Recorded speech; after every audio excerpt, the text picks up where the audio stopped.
Today's Tips du Jour mailbag question comes to us from Florida. Robert, I've seen some people wrap the guitar when binding it. What is the reason for this, and how do you do it?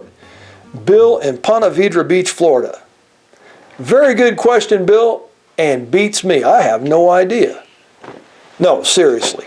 The reason why we do that is any little minute gaps between the binding, the purfling, and the top and the back. If you wrap that guitar, you can help pull that up and get a little tighter seam on the binding and the purflings.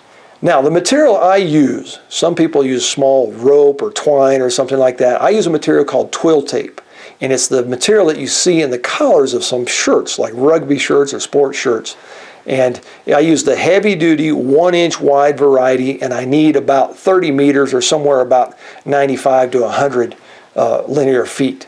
That's enough to do a guitar. A lot of times I get a question about where do you find this stuff? Well, one of my students of several years ago said, hey, you're not going to believe this, but there's actually a website called twilltape.com.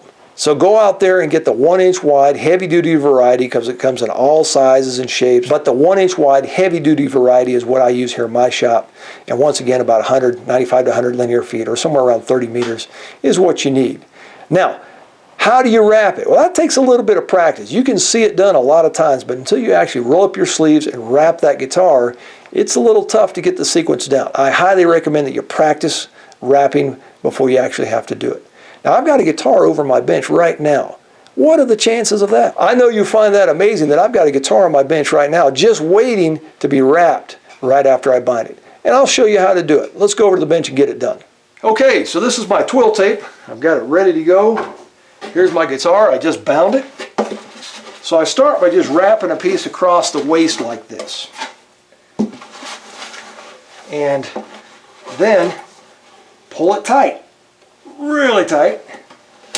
Put a piece of it over that, and that locks it in with your thumb.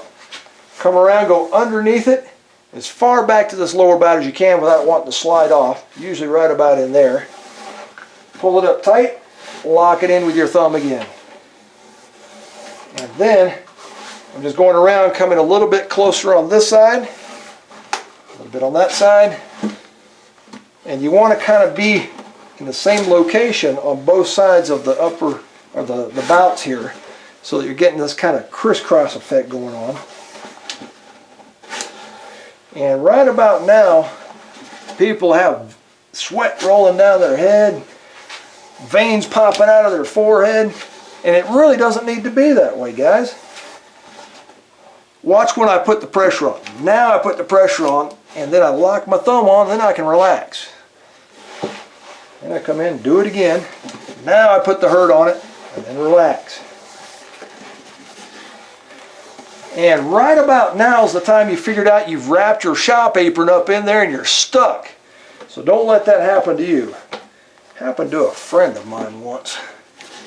Now when you get like this, you got to start working the upper bout. So I come under it again, come out at the waist, spin it around. I like to work left-handed. If you don't want to work left-handed, you turn it around and work it this way with your right hand. So now, come in, pull it tight on that upper bout, lock it in with your thumb, come back over towards the waist.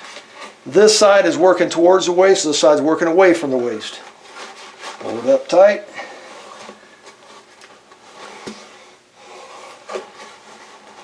You also don't need to get a blister on your thumb and forefinger here because you're sliding it like this. Just relax it. Pull it along. I had a friend once that also happened to.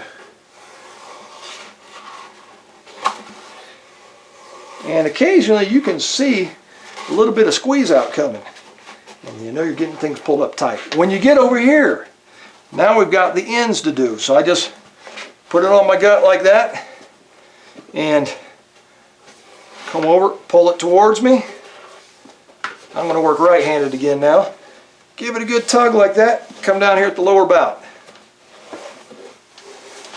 Give it a good tug. Lock it in with your thumb if you want. You can relax. Now down here where you have your seam of your joint coming together, I like to leave that open. So skip over that. That way you can see what's going on. If you need to, you can put a clamp in there. So up here, I'm traveling that way. Down here, I'm traveling that way with my wrap. And you can really put the hurt on it. Of course, you could bypass this altogether if you don't think you need it. If you felt like it came together good with your tape, you're usually okay. And look at that. I usually just put a piece of tape right there, set it aside for your cure time. Life's good. Now, you want to see that in slow motion? Here we go.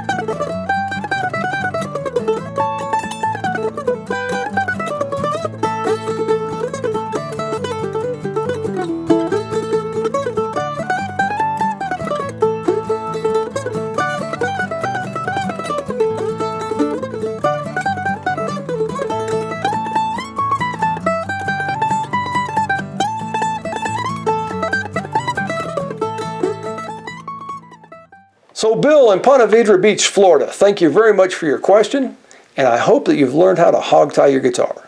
Happy building.